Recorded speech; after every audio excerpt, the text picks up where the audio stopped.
Hello amazing family, this is Hadija from the Parenting Mindset Shift, a place for parents to bring clarity, confidence, joy and peace in their parenting journey. And today I want to talk about when our child has a tantrum or when they have an attitude toward us, and the way we actually perceive all of that and how we react to that. So when we react with frustration, anger, sometimes guilt afterward, when we have all those emotions, we have to remember that our children have the same emotion as well. And sometimes they actually even mirror the emotion we are displaying toward whatever the situation is. So today, this video, I just want us to bring that to our awareness of how are we reacting. And is that the reaction we want them to have when another friend or any other member in their relationship may have when they have those feelings or when they have those conversations? And if we are in that mindset of reminding ourselves that is that the reaction I want them to have, maybe it will help us to master better our emotion and communicate in a way that we want them to communicate. It's always about being ourselves the change or the behavior that we want them to see. And often the different reaction that they have, it's really copy paste of what we are doing sometimes. Of course, sometimes it can be copy paste from somewhere else, but most of the time, most of the automatic response is an indication of how we also respond. So I want us to think, really thinking of how we react when we are getting frustrated.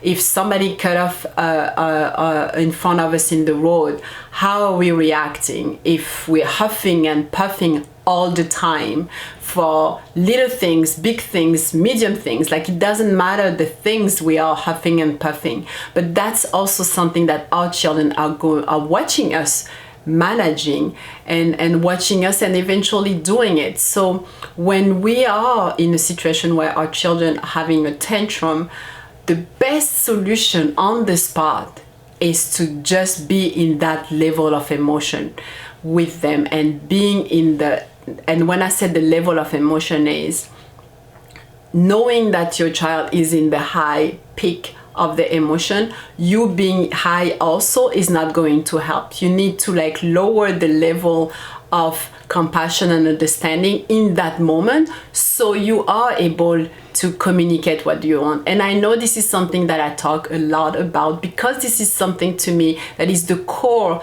of what brings joy and happiness in our parenting, is understanding that don't go there with them. Go down in the level you want them to be. Don't be yelling and then it's elevate or escalate at a level that is now not even manageable, and try to be in a position where, you know what, let me take that back, put that in a position of I need to understand that right now you are hot and you need to calm down. But for me to be able to do that, I need to be in a calm down space, because for us to communicate to each other, we need to be in a right emotional state.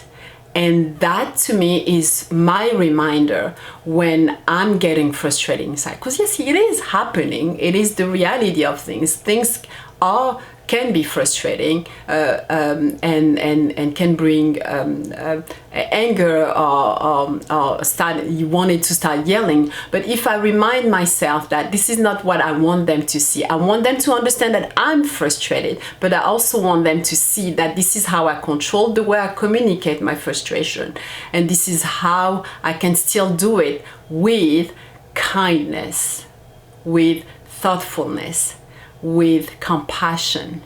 And if we can develop that with ourselves and with our children, I do feel and know that the world will be a better place. So let's start that at home and practice the thing we want them to react.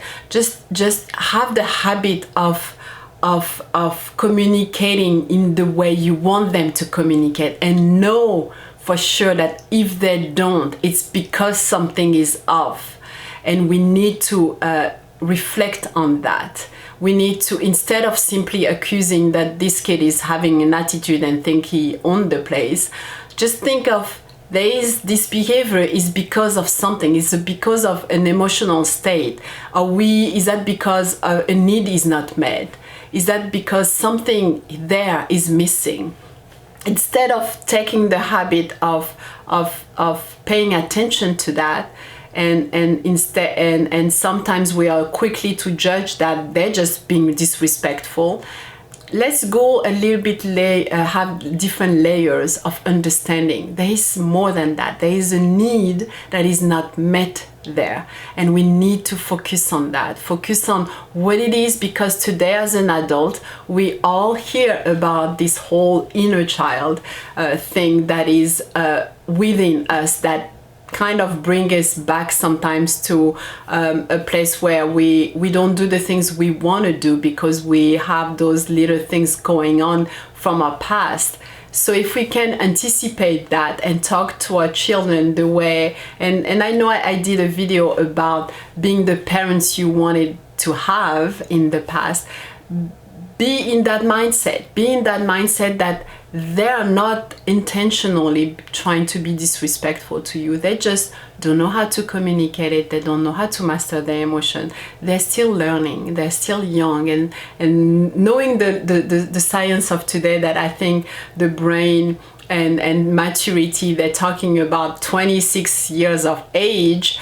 We have so much time to actually be somebody that guide and explain and communicate and have conversation about growth and how to master your emotion. But first, we need to do the work so we can teach that, we can model that, and we can be in a position where we are practicing that. And it's always about not necessarily what you know.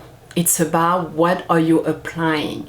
The knowledge is nothing if you don't do anything with it. So we are in a world where everybody can know a lot of different things, but at the end of the day, what do you do about it? What do you accomplish? And how do you bring that in to your life and to better yourself and to better your household and at home and with your family? What is it that you do on a daily basis? It's not about wishful thinking of, yeah, I'm here and I love my kids and they're supposed to know it. No, we need to show them how we do that. We need to show them how we care and how we are kind, and how despite the different challenges that we have in our life, we can still be caring, kind, full of compassion.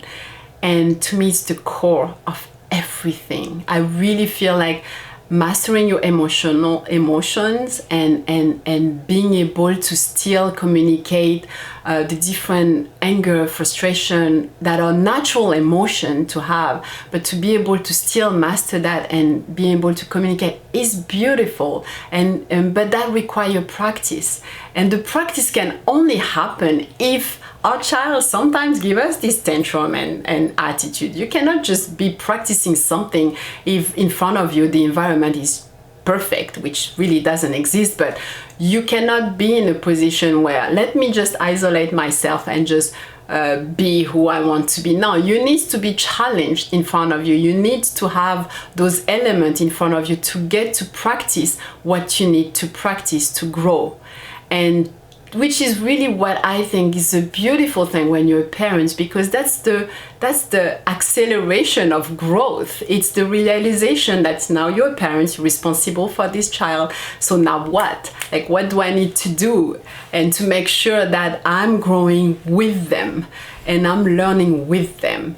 So that's pretty much it. That was really just like, like me sharing those aspects. The whole mastering your emotion is so important, and it's really, like I said, the core of everything that brings joy, confidence, clarity, and peace in your parenting. So thank you again for for showing up here every Sunday. I mean, every Sunday. I don't know when you're watching this video, but I'm uploading every Sunday. And thank you so much for watching. Please continue to share, subscribe, and comment anything you want in this channel. And I will see you next time. Thank you and have a good one. Au revoir.